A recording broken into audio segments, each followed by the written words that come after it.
It was meant to be a new beginning for Jamal Khashoggi, a new wife, a new home and a new country, but Turkey was where he died, an exiled journalist who dared to question an authoritarian leader.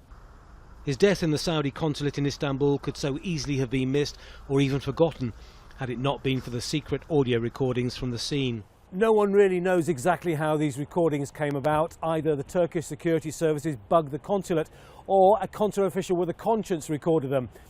In the end, it doesn't really matter. What matters is that they expose the lies and deception surrounding this murder. At first, the denials were strong.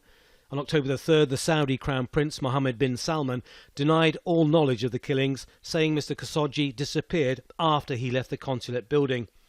On October the 8th, his brother Khalid bin Salman, the Saudi ambassador to the US, repeated the claim.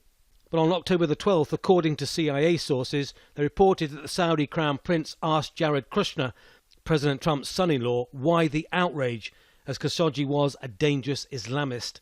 This angered the Turkish authorities, and that is when the audio recordings started to be leaked. On October the 13th, 11 days after Mr Khashoggi was killed, the Turkish newspaper Sabah published details of the killing. It said they came from a recording from his iWatch that was synced to his iPhone held by his Turkish fiancée outside the consulate. The iWatch part is perhaps not correct, but the newspaper said the recording was of the journalist being tortured and then murdered. This is when the picture and the response started to change. With such grim and irrefutable evidence, it was difficult for this out-and-out culture of denial to continue. And if you're of a suspicious or cynical nature, this is when you could believe that an agreed narrative was beginning to take shape and an element of collusion was starting, not just in Saudi Arabia. On October the 15th, President Donald Trump introduces the element of rogue killers maybe being responsible. He repeated maybe. 2 days later, Mike Pompeo, the US Secretary of State, was dispatched to Riyadh, where he stressed the strong alliance between the two countries and said, "We face our challenges together, the past, the day and tomorrow." Those challenges then got harder. On October the 17th, the Turkish daily Yeni Shafak printed more details about the killing, revealing the concerns of the Saudi Consulate General in Istanbul. He asked the hit team to do it somewhere else. The paper reports that he was told to shut up if he wanted to live back in Saudi. Saudi Arabia's narrative began to change at this point. On October the 19th, the Saudi Attorney General said that the journalist was killed during a fight. On October the 21st, the Saudi Foreign Minister, Adel al-Jubeir, follows President Trump's line and says Mr Khashoggi was killed by rogue elements and insisted that the Crown Prince had nothing to do with it. It's interesting to see who these rogue elements are. According to the information available, they include some of the most trusted members of Mohammed bin Salman's personal security team and a forensic expert, and they acted under the orders of the deputy head of Saudi intelligence. In a country where the Crown Prince exercises such unbridled power, it's unbelievable to some that such a mission could have been undertaken without his knowledge. On October the 22nd, the Saudis introduced a new version saying that it was an accident, that Mr Khashoggi raised his voice, the team panicked, moved to restrain him, and then had him in a chokehold from which he died. On the same day, this was dispelled by more audio revelations in the Hurriyet newspaper, which revealed new recordings that Mr Khashoggi was either strangled with a belt or asphyxiated with a plastic bag. After CIA Director Gina Haspel listened to the recordings in a visit to Turkey, Saudi Arabia changed its story once again.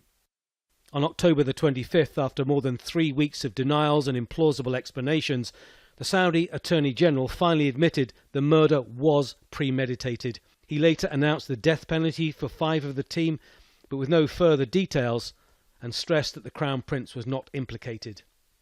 On November the 16th, the CIA leaked their findings, with one official saying it was blindingly obvious who was responsible. 3 days later, more audio details released by Hurriyet newspaper, revealing just before the murder exactly how the hit team was going to commit the killing and who would do what. The paper said the recordings also detailed 19 phone calls that were made to Riyadh after the killing, including one in which the caller said, "Tell the boss the deed is done." On the same day, Haberturk online newspaper reveals more from the consulate audio recordings, with Mr Khashoggi being grabbed as soon as he walked in and being called a traitor, and the man who posed as his double to give the impression the journalist left the consulate saying, "It is spooky wearing the clothes of a man we killed 20 minutes ago." When President Trump declared his support for the Saudi Crown Prince, he said there was no direct proof against Mohammed bin Salman. On November the 22nd, Harriet made the strongest allegation against the Crown Prince, stating that the CIA has an audio recording between Mohammed bin Salman and his brother in Washington, ordering Mr Khashoggi to be silenced. It hasn't changed the mind of President Donald Trump. It's business as usual with Saudi Arabia. This terrible murder will be remembered for the lies and deception, but also the day a US president gave a pardon to a Thanksgiving turkey and a virtual pardon to a Saudi Crown Prince. Tony Birtley, Al Jazeera, Istanbul.